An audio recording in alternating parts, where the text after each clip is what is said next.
शाम ढलने को थी।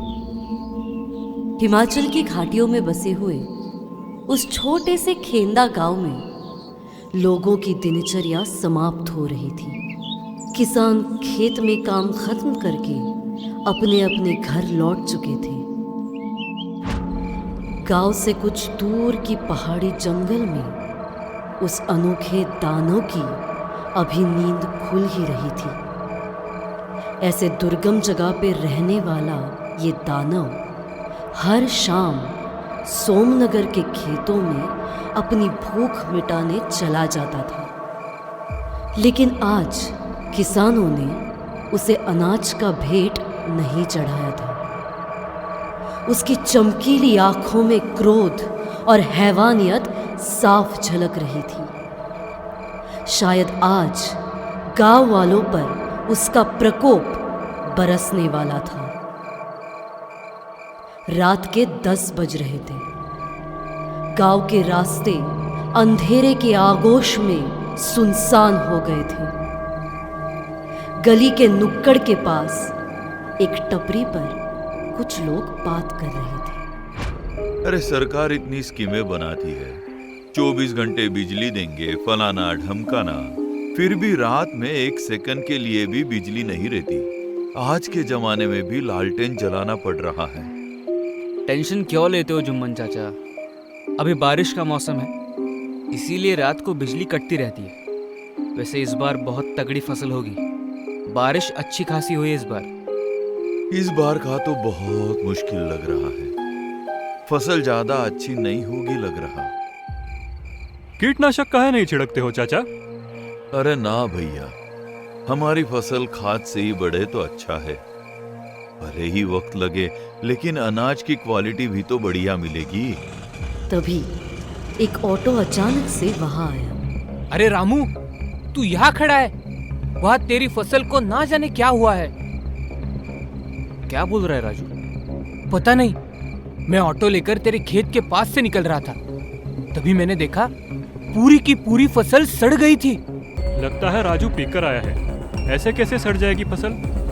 अगर ये मजाक है तो ठीक नहीं होगा राजू, कह देता हूँ। अरे अपने अम्मा की कसम, मजाक नहीं है ये। आ, मैं तुझे दिखाता हूँ। रामू जल्दी से राजू के ऑटो में जाकर बैठ गया। अरे रुको, मैं भी चलता हूँ। रुको, मेरी भी दुकान बंद करने का वक्त हो गया है, मैं भी आता हूँ। जल्द ही गांव का आबादी वाला हिस्सा पीछे छूट गया। मकानों पर लटकी हुई लालटेनें भी दिखना बंद हो गई थी। कुछ ही देर में तीनों रामू के खेत पहुंच गए। सामने का नजारा देखकर रामू का दिल बैठ गया। उसकी पूरी की पूरी फसल वाकई में सड़ गई थी। सच सच बताना रामू, क्या तूने इस बार अपना हिस्सा गांव के बाहर रखा था? रामू चुप रहा। उससे कोई जवाब देते हुए नहीं बना। चुप काहे हो बुड़बक? जवाब दे, तूने गांव के बाहर हिस्सा रखा था कि नहीं? वो दरअसल इस बार मैं भूल गया था चाचा। क्या भूल गया? हरामखोर! ये भूल गया कि साल के इस वक्त हम अपनी फसल का एक हिस्सा खेत से काटकर गांव के बाहर रखते हैं ताकि गांव में पिशाच का प्रकोप न फैले। अब तू तो मरेगा ही, साथ में पूरे गांव को भी मारेगा। कौन सा पिशाच चाचा? मैंने तो कभी नहीं देखा उस पिशाच को। फिर मैं क्यों इस अफवाह के चलते अपनी मेहनत का आधा हिस्सा जंगली जानवरों को दे आऊं? अरे मूर्ख इंसान, पिशाच तूने इसलिए नहीं देखा क्योंकि हमेशा सब लोग नियम से इस रिवाज का पालन करते आए हैं। ना जाने इस बार क्या होगा। तुझे हमारी प्राचीन प्रथाओं का सम्मान करना चाहिए था रामू। भले ही तू इस गांव में नया है, पर तुझे सबने हमारे गांव के इतिहास के बारे में बता दिया था। तूने सिर्फ इस प्रथा का अपमान नहीं किया, बल्कि हमारी जान भी खतरे में डाल दी। ये सब बस मनगढ़ंत कहानियां हैं। मुझे यकीन है गांव के ही किसी व्यक्ति ने मेरी फसल में कोई रसायन डालकर इसे बर्बाद किया है। कल सुबह तक उसका पता भी जरूर लगा लूंगा। जिसे तू काल्पनिक पिशाच कह रहा है ना, गांव वाले उसे फसल का देवता मानकर उसकी पूजा करते हैं। हमारा यह मानना है कि पिशाच शक्तियों की वजह से ही कम बारिश में भी इस गांव की फसल बेहतरीन होती है। बदले में पिशाच बस एक फसल का हिस्सा ही तो चाहता है। बात सिर्फ एक हिस्से की नहीं है जुम्मन चाचा। अगर गांव वाले ऐसी बेतुकी बात पर यकीन करना चाहते हैं तो करें। मैं नहीं मानता किसी फसल देवता को। जिसको जो करना है कर ले। तभी मनोज और जुम्मन डर के मारे धीरे धीरे पीछे हटने लगे। अरे अब तुम लोगों को क्या हुआ? इतना घबरा क्यों रहे हो?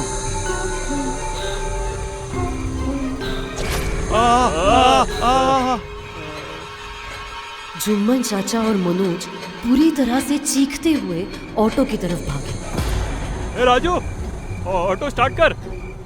राजू बिना किसी प्रतिक्रिया दिए अपनी सीट पे आराम से बैठा था। अरे क्या हुआ? जल्दी ऑटो स्टार्ट करना। उस भयानक पिशाच ने रामू को मार डाला। हमें गांव में जाकर सबको उसके बारे में बताना होगा। तबाही आने वाली है, गांव में तबाही। राजू, मुझे सदमा लगा है क्या? जल्दी ऑटो स्टार्ट कर, वरना हम सब भी मारे जाएंगे। राजू ने धीरे से अपना सर घुमाया। जुम्मन चाचा और मनोज को कुछ भी समझ नहीं आ रहा था। तभी एक विशालकाय भयानक हाथ ऑटो के अंदर बैठे जुम्मन की गर्दन पे जाकर कस गया। मनोज तुरंत ऑटो से निकलकर जुम्मन की मदद करने भागा। लेकिन ऑटो की रोशनी में उसने जो नजारा देखा वो किसी भयानक सपने से कम नहीं। उस पिशाच ने जुम्मन को मार डाला था और अब वो सीधा मनोज की तरफ देख रहा था। एक ही क्षण में मनोज ने अपने प्राण त्याग दिए। फसल देवता ने रात का तीसरा और आखिरी शिकार कर लिया था। क्या है फसल देवता की सच्चाई? क्या गांव वाले किसी बहुत बड़े खतरे में थे? क्या कोई है जो गांव वालों को इस कहर से बचा सकता है? जानने के लिए जरूर देखिए अगला एपिसोड। कहानी जारी रहेगी। एपिसोड पसंद आया तो जरूर करें लाइक, कमेंट और सब्सक्राइब।